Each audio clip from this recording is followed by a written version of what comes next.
26 নভেম্বরকে সামনে রেখে রাজ্য ব্যাপক কর্মসূচির ঘোষণা দেওয়া হয়েছে। ইতিমধ্যে ঘোষণা দেওয়া হয়েছিল সিআইটিউর তরফে। আজ সংযুক্ত কিষাণ মোর্চার তরফে সাংবাদিক সম্মেলনে বিস্তৃত জানানো হয়। যতটুকু খবর, বেশ কয়েকটি সংগঠন এক জায়গায় এসে সেই কর্মসূচি সর্বাত্মক সফল করতে ব্যাপক প্রস্তুতি নিয়েছে। সংযুক্ত কিষাণ মোর্চার তরফে আজ সাংবাদিক সম্মেলনে মিলিত হন পবিত্রকর শঙ্কর প্রসাদ দত্ত, শ্যামল দে সহ অন্যান্যরা। প্রাক্তন মন্ত্রী জয়গোবিন্দ দেবরায় সহ অন্যান্যদের উপস্থিতিতে এই সাংবাদিক সম্মেলন অনুষ্ঠিত হয়েছে। সাংবাদিক সম্মেলনে রতন দাস সহ অন্যান্যরা উপস্থিত ছিলেন। সংযুক্ত কিষাণ মোর্চার তরফে রঘুনাথ সরকার সহ অন্যান্যদের উপস্থিতিতে এই সাংবাদিক সম্মেলন থেকে কর্মসূচির বিস্তৃত ব্যাখ্যা দেওয়া হয়েছে। আমরা পরপর কয়েকটি বিষয় যখন আপনাদের কাছে তুলে ধরি, তখন বরাবরই সেই কর্মসূচির ঘোষণার কথা আগেই সেখানে জানানো হয়েছিল।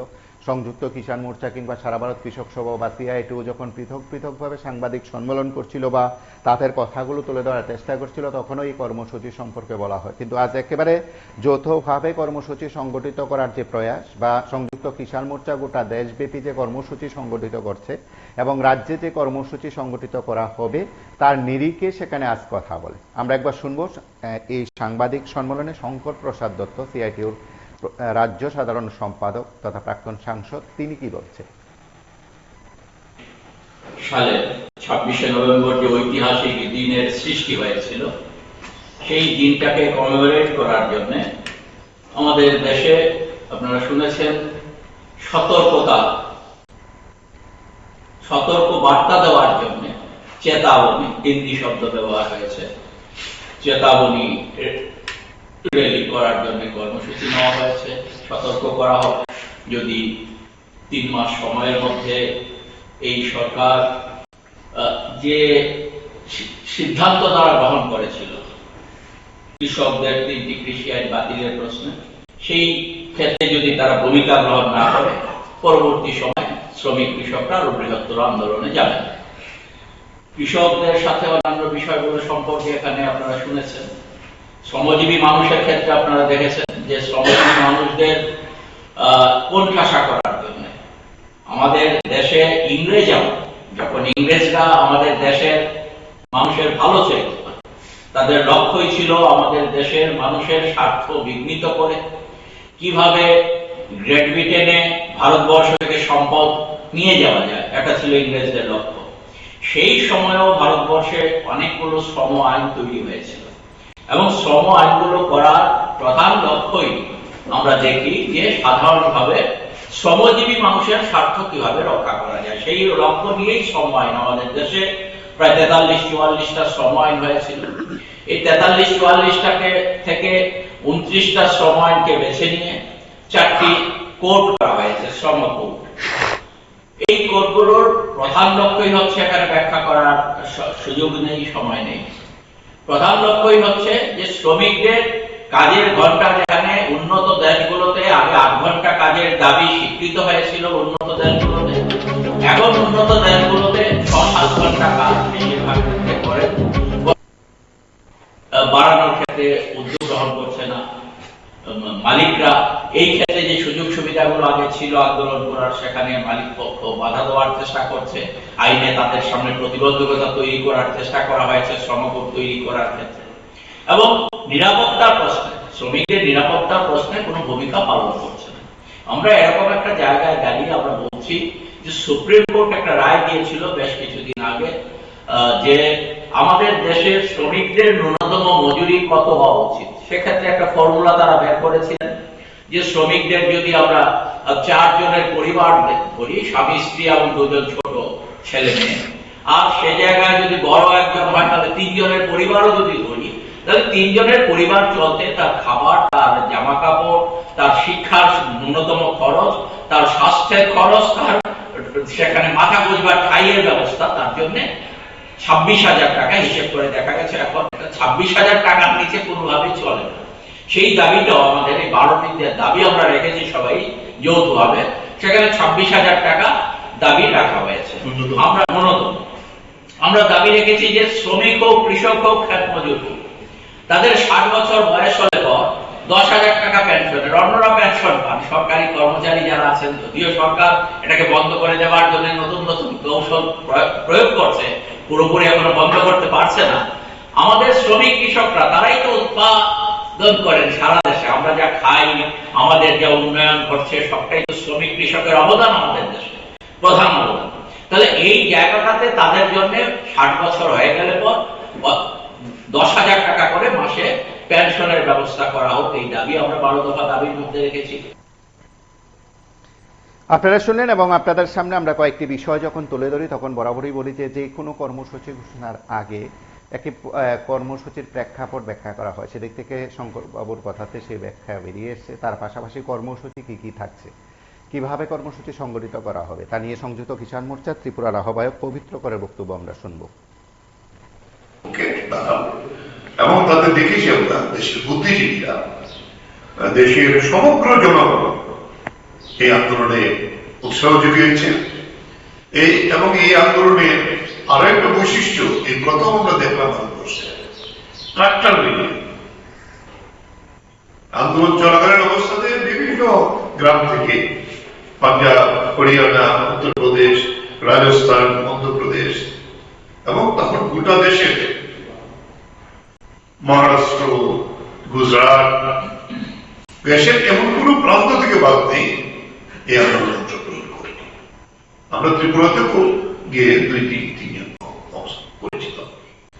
এই অবস্থাতে এই আন্দোলনের যে ব্যক্তি, এটা পৃথিবীর কৃষক আন্দোলনের ইতিহাসে অন্যতম স্থান করে নিয়েছে। এখন আমরা বলবো মাঝে ফ্রান্সে আন্দোলন করেছে এই ট্রাক্টর দিয়ে রাজপথ বন্ধ করে দিয়েছে।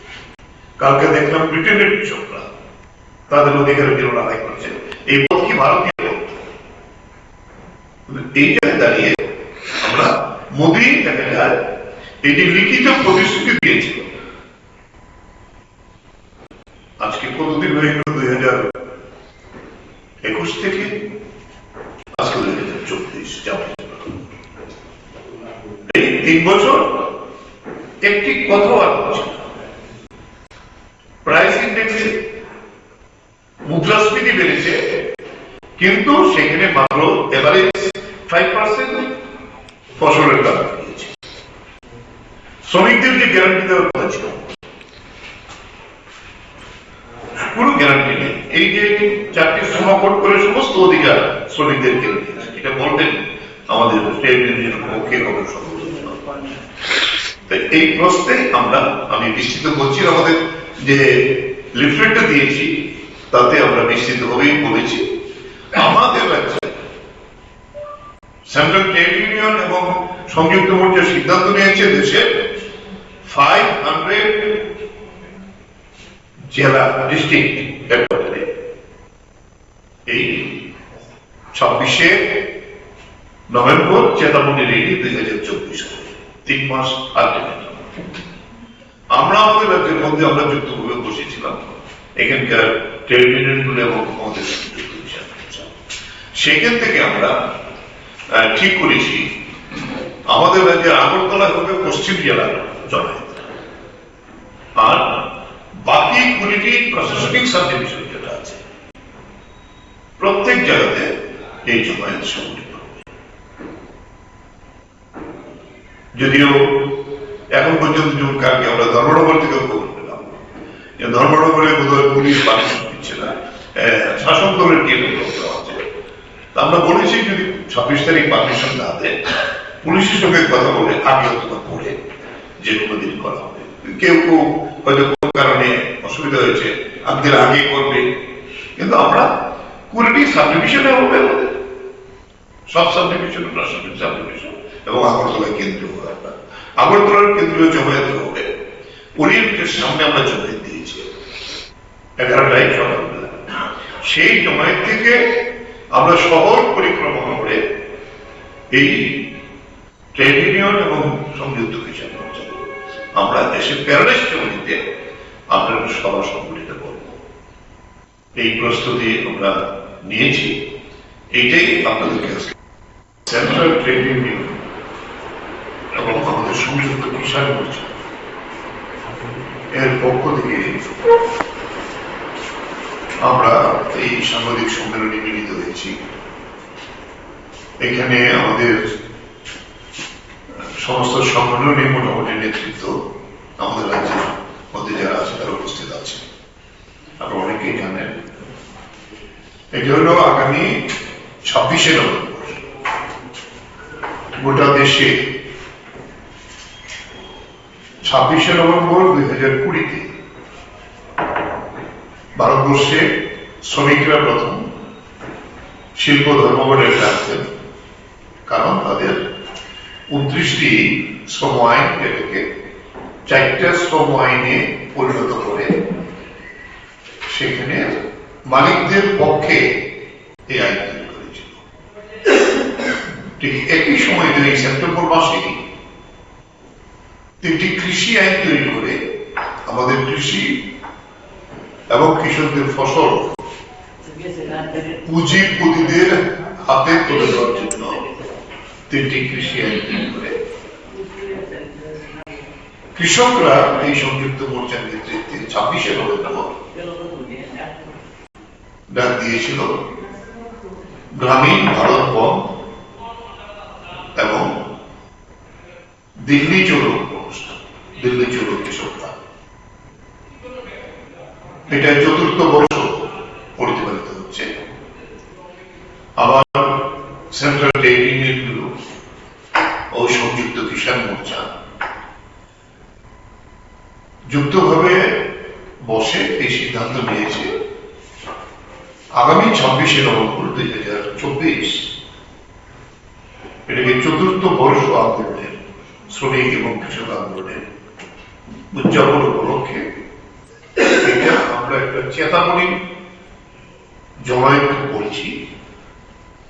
উদ্দেশ্য হল আগামী 3 মাস সময় দেওয়া হবে সেন্ট্রাল গভর্নমেন্টকে এই কেন্দ্রীয় ট্রেড ইউনিয়ন এবং সংযুক্ত মোর্চা যে দাবিগুলো সরকারের কাছে পেশ করে এতদিন এই লড়াই চালিয়ে আসছে, 3 মাসের মধ্যে যদি সদর্থ ভূমিকা কেন্দ্রীয় সরকারের পক্ষ থেকে না নেওয়া হয় তাহলে গোটা দেশব্যাপী শ্রমিক কৃষকরা আরো দুর্বার আন্দোলন করে তোলার সিদ্ধান্ত নেবে। এই উপলক্ষে আমরা আমাদের রাজ্যে যে প্রস্তুতি গ্রহণ করেছি এটা আপনাদের কাছে দেওয়ার জন্য আমরা একটি লিফলেট করেছি। এই লিফলেটের গতির মধ্যে তাদের বিস্তৃত বলা আছে, তারপরেও আমি একটু প্রথম 23শে সেপ্টেম্বর 2020 ওই 4টি শ্রম কোড তৈরি করে 29টি শ্রম আইনকে বাতিল করে। আর 27 সেপ্টেম্বর 2020 আগে পার্লামেন্টে এবং রাজ্যসভাতে কোভিড পরিস্থিতিতে প্রায় জবরদস্তি করে 3 কৃষি আইন তৈরি করে এবং এটা রাষ্ট্রপতি 27শে সেপ্টেম্বর অ্যাসেম্বলি এই আইনে পরিণত করে। তাই এর বিরুদ্ধে আমরা অক্টোবর নভেম্বরের প্রস্তুতি নিয়ে 26শে এই যে নভেম্বর শ্রমিকরা ধর্মঘটের ডাক দেয় আর কৃষকরা গ্রামীণ ভারত ধর্মঘট ডাকে দিয়ে দিল্লি চলো অভিযান করে 20 তারিখ থেকে পাঞ্জাব থেকে আমাদের কৃষকরা শুরু করে হরিয়ানা সীমান্তে ব্যাপক আক্রমণ করে প্রায় যুদ্ধকালীন অবস্থা, কাঁটাতারের বেড়া দিয়ে দেয়। এটাকে মানিয়ে কৃষকরা যখন দিল্লি অভিমুখে যাত্রা করছে, দিন দিন দেখা গেল যে কৃষকদের ধ্বংসপ্রভু আছে। দিল্লির 5টি সীমান্তে, যেটি জাতীয় সড়ক হিসাবে দিল্লিতে প্রবেশ করেছে, এটা হল হরিয়ানা, ইউপি, মধ্যপ্রদেশ, রাজস্থান, এই সীমানাগুলো দিয়ে সরকার সেখানে ব্যারিকেড তৈরি করে দিয়ে কাঁটাতারের বেড়া দিয়ে ভারত পাকিস্তান যেভাবে কাঁটাতারে দিয়েছে এবং ব্যাপক সংখ্যক আধা সৈনিক বাহিনী নেয়। কিন্তু কৃষকরা অনর মনোভাব নিয়ে নেতৃত্বে সুশৃঙ্খল ভাবে এই দিল্লির এই 5 সীমান্তে তারা অবস্থানে বসে পড়ে। এই আপনারা শুনলেন সেই কর্মসূচি সম্পর্কে বিস্তৃত ব্যাখ্যা সংযুক্ত কিষাণ মোর্চার তরফে সাংবাদিক সম্মেলনে পবিত্রকর শঙ্কর প্রসাদ দত্তরা যে বিষয়গুলো উত্থাপন করেছেন। আপনারা সঙ্গে থাকুন, দেখতে থাকুন PB24।